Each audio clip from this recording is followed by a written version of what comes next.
So, there you are. Finally got a holiday weekend with no meetings, no deadlines, no pressure. Now you are thinking, today I'm going to get things done. But somehow the day slips away. A few scrolls, a snack, a nap, and now it's all dark outside. You feel unfulfilled, maybe even a little guilty. Does that sound familiar? You are not alone. Most of us want to use our time well, but when we finally get some free time, we freeze, we distract ourselves, or avoid the very things we planned to do, or the very things that we really wanted to do. Why does this happen? What's really going on beneath the surface? And how can we change it? First, you need to know you are not lazy. This is just how the brain works when it suddenly has too much of time and no plan. Our mind likes structure. Without it, we tend to drift. And when we drift, we fall into distractions. Here's what's happening in our brain. When we are busy, our brain is in go mode. We get small bursts of motivation from completing tasks. But when we are on a break, there is no reward cycle. So our brain starts looking for quick pleasure. That's when the phone becomes irresistible. When we are busy, we are often in a goal-directed dopamine cycle. Our brain gets small rewards for completing tasks, which fuels further action. When we suddenly get free time, that dopamine loop breaks and our brain seeks quick fixes like scrolling to get these hits of stimulation. As a result, we lose drive for deep, meaningful work and get pulled into passive consumption. What happens next is our brain's default mode network gets overactivated. The default mode network is the brain system active when we are not focused. It creates wandering thoughts, self-reflection, and sometimes overthinking or anxiety. When we are idle, especially with a phone nearby, the default mode network kicks in strongly, leading to mental noise rather than clarity. As a result, we sometimes experience a hidden anxiety, like pressure to make use of the time or guilt for not doing enough. This anxiety actually blocks motivation and creativity. Now let's see how it happens. When the brain doesn't have enough motivation and creativity, we start feeling guilty and a pressure to complete certain tasks, and we start experience anxiety and avoidance loop. Even a mild unspoken anxiety, for an example like fear of failure, pressure to use time well, self-judgment, these things can paralyze our action.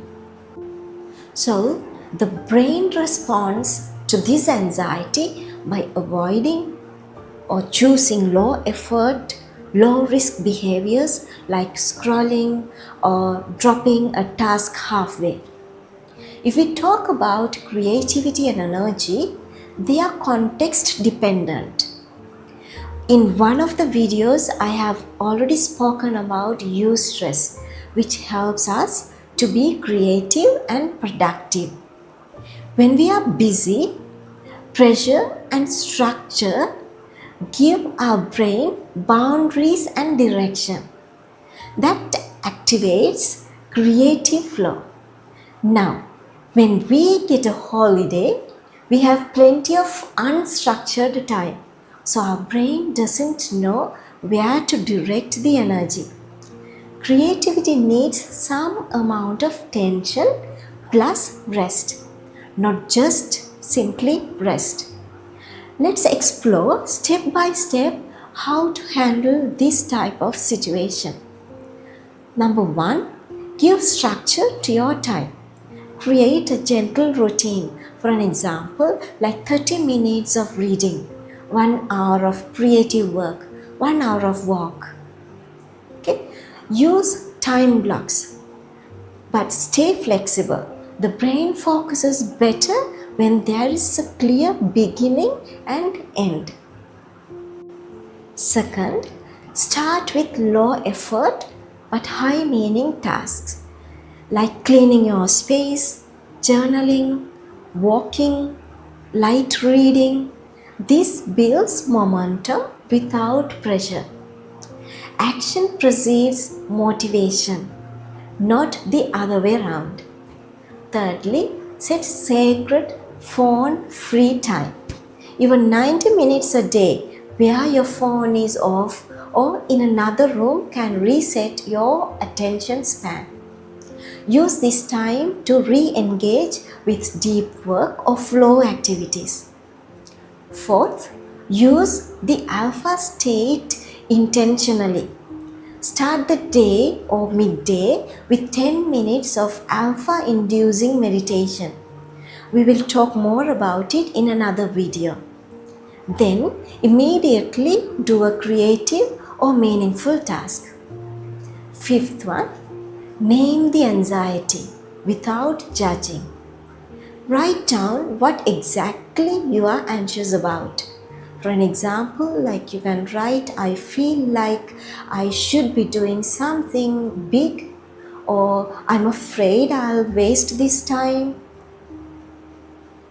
So labeling emotions activates the prefrontal cortex and it reduces the activity of amygdala that would calm the system. Sixth, create one daily win. Set one meaningful task per day, small but important. Completing it gives your brain closure and satisfaction. Examples: read 5 pages. Write one idea. Maybe organize one drawer of your cupboard. Finally, the important point is to be kind to yourself. Free time is for rest and for growth. You don't have to be productive or busy whole day and get tired, but let your rest time be intentional. You don't need big plans. You just need little steps done with awareness. And slowly your free time will become something that feeds you mentally, emotionally, and even spiritually. Try choosing just one thing today that feels meaningful. That's more than enough. The rest will follow. Rest, reflect, and return to yourself. That's what free time is really for.